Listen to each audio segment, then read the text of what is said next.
In today's episode, it is finally time for me to complete the entirety of my base, the Oceanside facility. I've already finished my underground laboratory, so now it's time to build something outside. Some builds will have some function, and others will just be for show. Oh, and I'm also gonna make my own super smelter. And after everything is done, the facility will now be complete. Keep watching for more. Hello everyone, my name is Shira and welcome back to another adventure in Minecraft. On the last episode, I built this wither skeleton farm and it's been working really great. I now have a lot of bone blocks and coal and most importantly, the wither skeleton skulls. And besides all of the loot I've been getting, this farm also works as an XP farm. You can see that I'm already level 152. Although I don't really need levels that much, but it's something worth mentioning. And I can also use this to repair all of my tools if I ever need it. Well anyway, that's pretty much what's going on in this place. Now let's head back and discuss my plan for this episode. Today, it is finally time to finish up my base. That's right, all the builds that I want to do here will be my goal for the episode. And hopefully, by the end, everything's gonna be done. As for what those builds will be, well, there's gonna be a couple. There's gonna be one over that way, so I'm gonna be building something over here. Then I'm also gonna be building something over in this place. But before I get started on the builds, I also want to work on something inside. As of this episode, I still haven't made a super smelter system. I've just been smelting my items in this furnace wall over here, and it isn't really the fastest method. So I'm actually thinking of doing a staircase over here going down, where it will lead to the super smelter. So I'm gonna do some digging. Yep, more digging. But that's Minecraft for ya.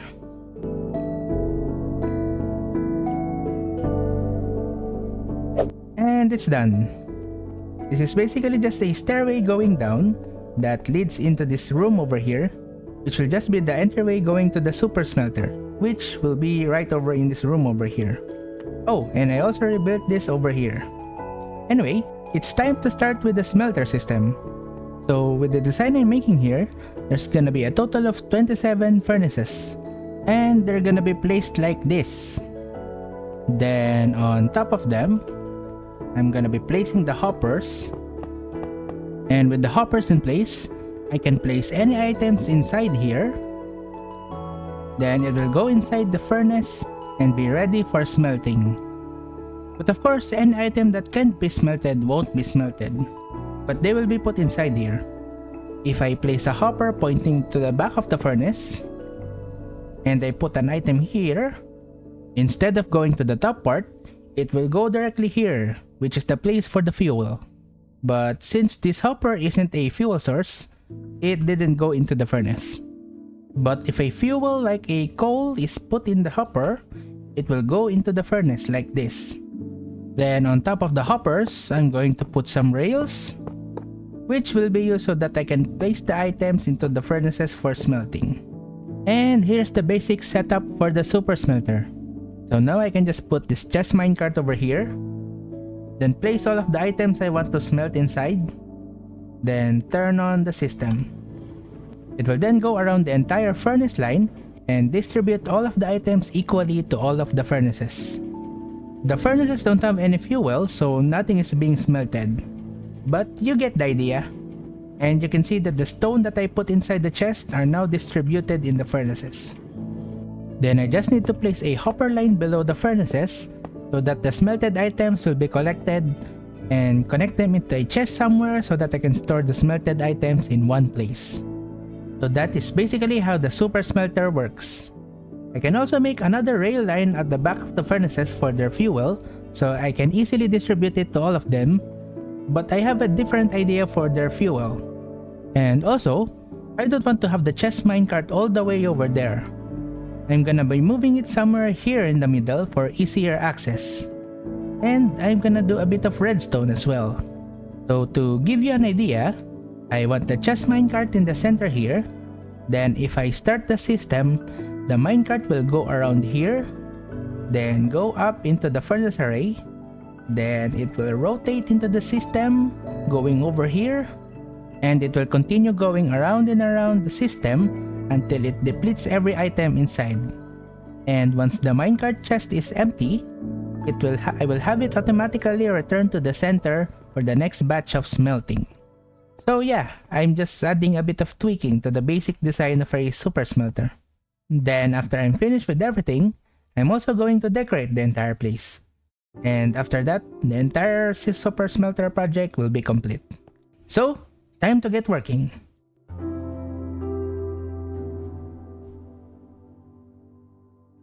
The super smelter is now complete, and this is what the final look is like.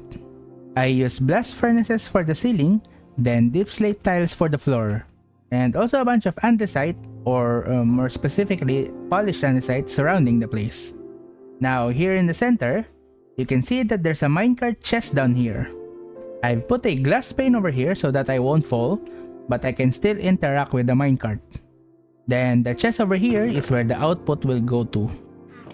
To start the system, I just need to click on this note block here, or this one. So if I do that, the minecart moves and will soon come out over here.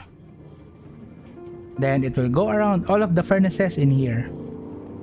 And since there's no items in the minecart, it will just return over here. Now I can actually start testing this thing. I brought here with me a shulker box full of copper ore, and I've also placed coal in all of the furnaces here. So now I'm just going to transfer all of this to the minecart chest. There we go. So now let's start the system.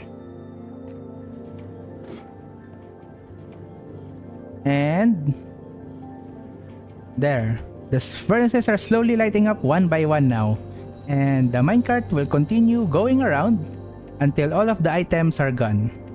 So now, I'm just going to wait until everything has been smelted. The smelting is now done, and all the items are now turned into copper ingots in this chest. I now have a working super smelter in my base. I don't have to wait forever whenever I need to smelt stuff again. And I also forgot to mention, as for the fuel here, I'm currently just gonna manually place them in the furnaces. In the future, I'm gonna connect the kelp farm below to the furnaces here, so I can just automatically restock their fuel. I don't have enough kelp blocks just yet to feed all of the furnaces, so that will be done sometime in the future. Now that I have the smelter in my base, I've also removed the furnace wall that was here before. Now I have another area in my base that I can work on, but unfortunately, I don't have any idea what to put in here just yet. Hopefully, I can think of something by the end of this episode. For now, let's move on to the next build. And it's gonna be this area over here. The build I'm gonna be building will cover this entire area here and more. If you want to know what I'm building here, well, it's gonna be a railway station. This is gonna be the first of many railway stations I'll be having in my world. I want to connect every build that I have in the overworld with railways so I can travel in all of them using minecarts. And yes, it's gonna be a big project, but that's something for the future. Right now, I'm just gonna be building the station for my base over here. And of course, as usual, I'm gonna be building it in one big time lapse. So let's get building.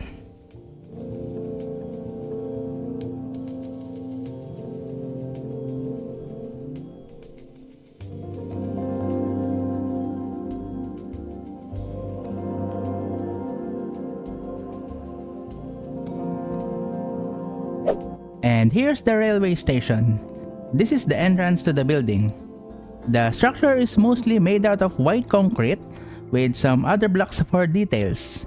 I even used some of these diamond blocks. Then on the right side, there's this blue structure protruding from the main one. And I also put my SK initials again. This is where the railway will be entering from. So you can just imagine a railway line going in this direction. Then on the back side, we also have another one of this blue structure over here. But this one is submerged in water. So this is another one of the entrance for the railway, which will be going into that direction. And that's the exterior of the station. Inside though, there's nothing just yet. But if we do a little magic trick, I'm just gonna repeatedly open and close this door. And we now have the interior of the railway station. This is the lobby area. There's a pillar in the center over here that lights up the place. And there's a table here with chairs to sit on and look at the window outside.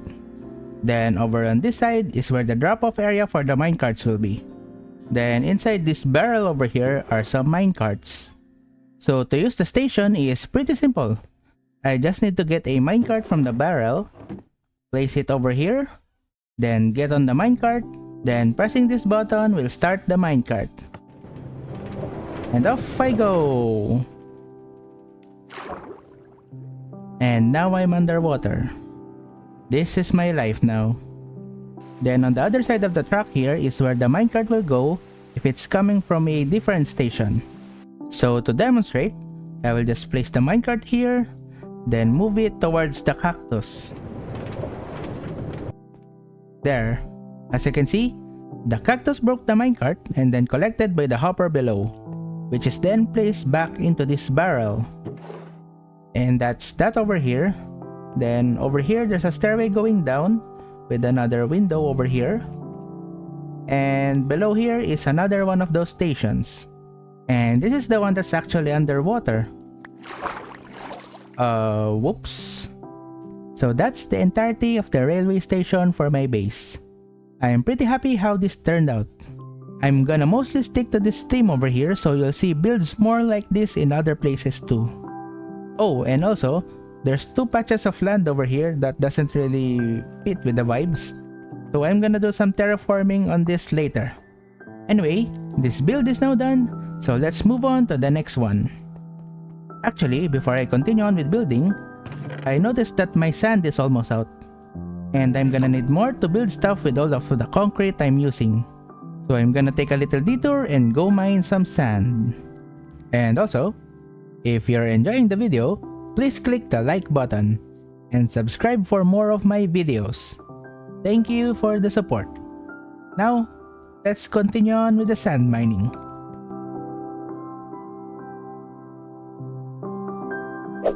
I now have enough sand to last me for a good while.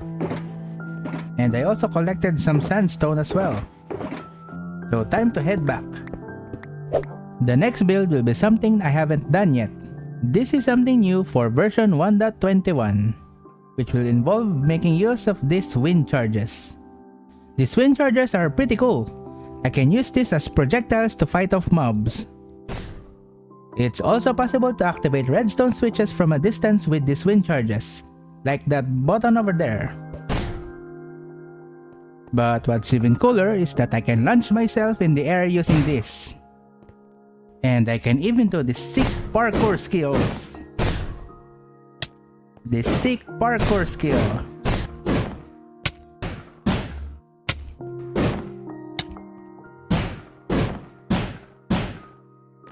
Nailed it, first try. And why is there a missing block here? There we go, all fixed. So yeah, that is how cool wind charges are. But what would happen if I use multiple wind charges all at once at myself? Well, let's try and find out. We can actually make use of the dispensers here to use the wind charges. So if I have 4 over here, and I place wind charges in all of them, then put a pressure plate here, and if I stand on this pressure plate, woohoo! I get launched into the air.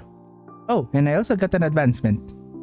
You've seen how high I was launched with just 4 dispensers, but we can actually upgrade this into 8 dispensers. But now I'm going to place them in a more permanent location, which is gonna be over here, right next to my portal. So I'm just gonna build up an area here where I can build the launcher. And now, here's a design with 8 dispensers on it. You can see over here, let me just remove this pressure plate for a bit. The lower dispensers are facing this composter here. They're one of the few blocks where you can put a pressure plate on top of it while not being a solid block. And because of this placement, I can activate all 8 dispensers when I stand on the pressure plate. And because the composter is not a solid block, the wind charges from the lower dispensers will also hit me as it activates. I actually saw this design from someone else. It was in one of Cabfan135's Hermitcraft videos. I'll link his video in the description. So now it's time to place wind charges in all of the dispensers and step on the launcher. Woohoo! And look at that, I'm so high up. So now I have a launcher at my base. The next thing I'm going to do is to decorate around this thing. So let's go ahead and do that.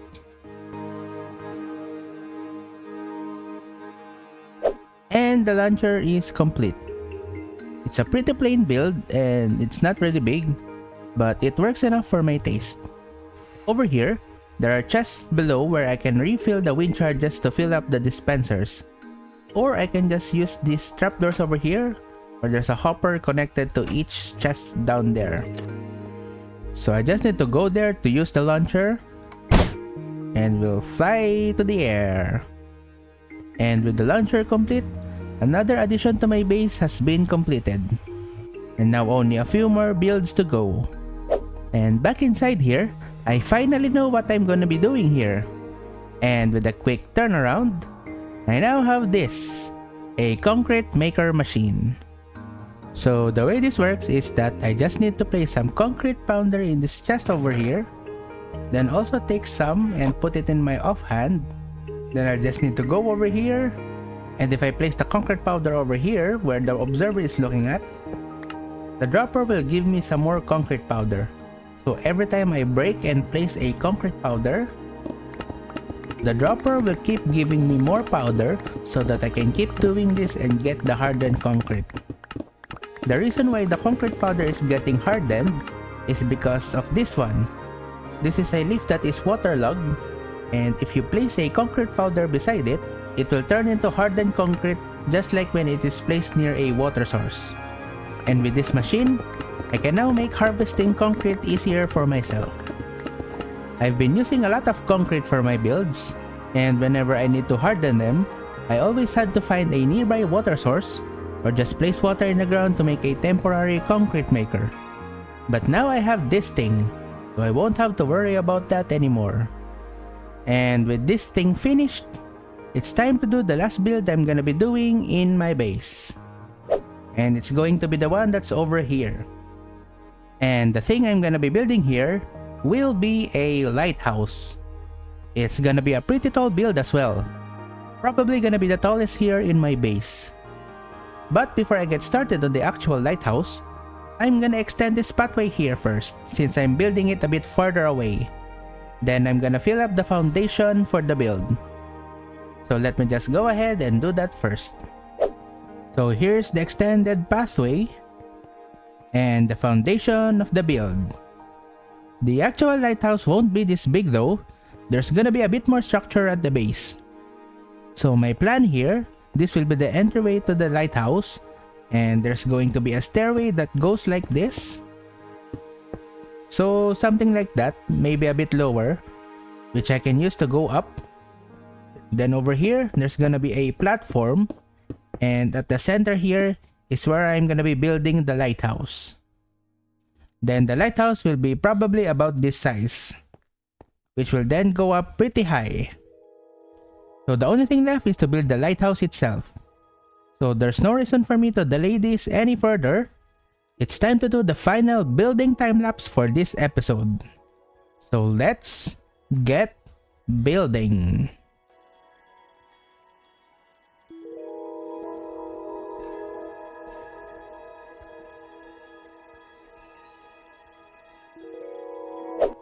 The build is now complete. And this is what it looks like from down here. And it's a pretty tall build. After I built this thing, I wasn't actually sure if it looks like a lighthouse. So I asked a few of my friends what it looked like, and they all said that it does look like one. But what do you think? Does it look like a lighthouse? But regardless, I'm pretty happy with how this build has turned out. I am not yet done with this yet though. I still have a few bit of decorations I want to add in the build. So here's the entryway. I even made this glazed terracotta pattern over here. It's just a random pattern and so I don't really know what this stands for. Then here's the entrance to the lighthouse. There's also a pathway going around the build. And here's another way going down where there is a small spot I can walk on. There's really nothing in this area, but it's probably gonna be a spot where you can relax and look at the ocean while sitting down. So I'm probably gonna be putting some sitting area here or something to that effect. Then over here is just replicated from that one, and also on this side. And inside the lighthouse, well, there's nothing here yet. It's a pretty hollow build. But don't worry, I'll get to this in a bit. But right now, I want to show something that the lighthouse can do. But we'll need to wait a bit for it first though. So let's go to our balcony inside our house so that we can get a good view of our lighthouse. And now I'm just going to wait until nighttime.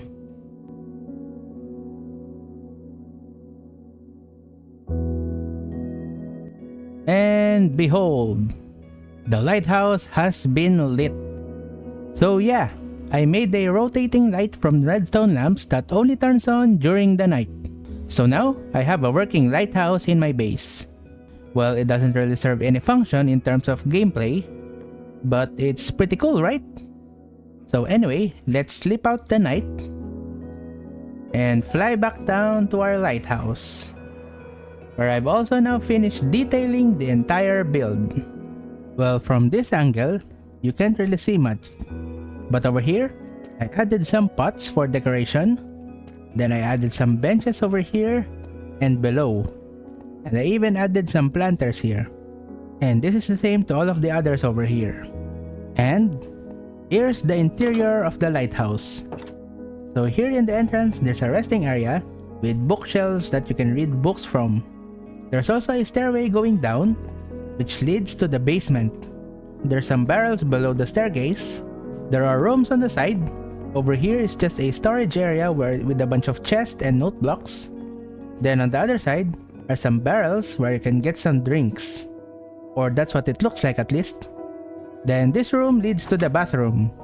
We have a towel over here. Then this is the toilet. And the sink. And just think of this as the mirror. Then we also have the shower over here. Then finally, the room over here. This room is where the workers of the lighthouse sleeps in. Here are the bunk beds, and also on the other side over there. Then here's the drawers where they can store their items. And that's pretty much it for the basement area. Now let's go up this ladder over here to reach this area. This thing over here is the one that powers the entire lighthouse. Then we have a staircase over here that can lead us towards the top of the building. I made use of these acacia trapdoors as the railings for the staircase. Then at the very top over here, there's another ladder going up, which leads to the very top of the lighthouse.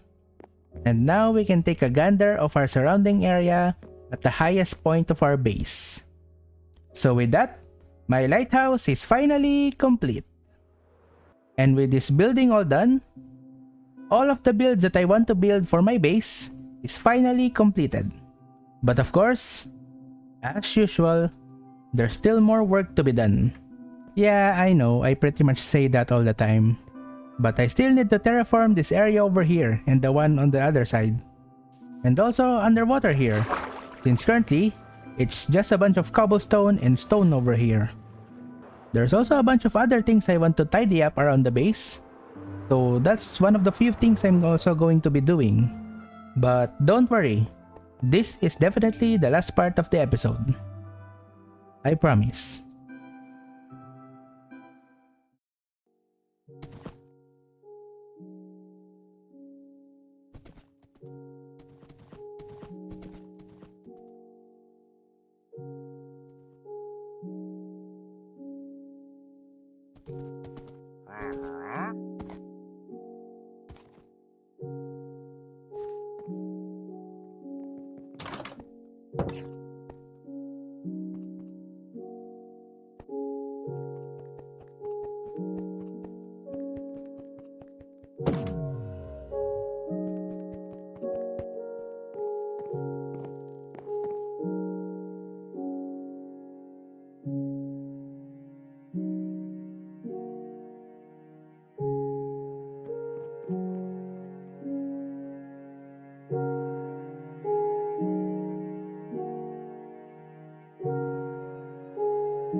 And there you have it.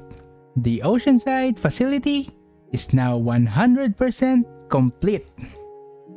And also, I am now using shaders. This is the first time I'm using one in this world.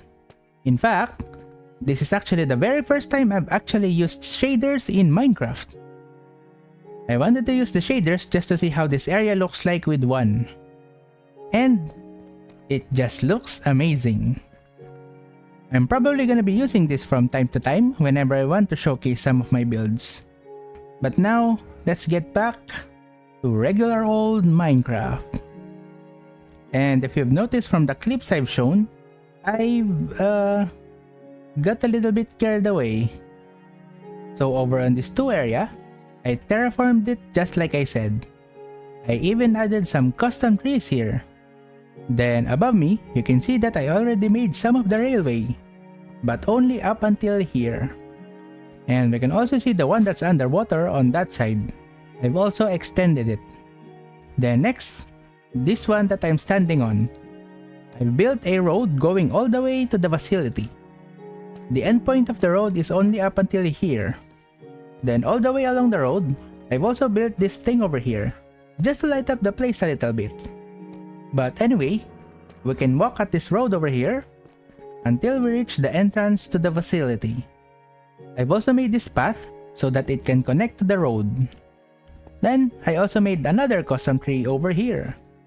And that is pretty much everything. Oh yeah, I have a horse now. And so, I've finally finished the base since I first constructed the facility. I'm pretty happy with the final product. And I hope you guys all like it as well. And I'm very excited to do more building projects in the future. That is it for me today. This project took me a while to finish again. I had a lot of things going on in real life that got me distracted.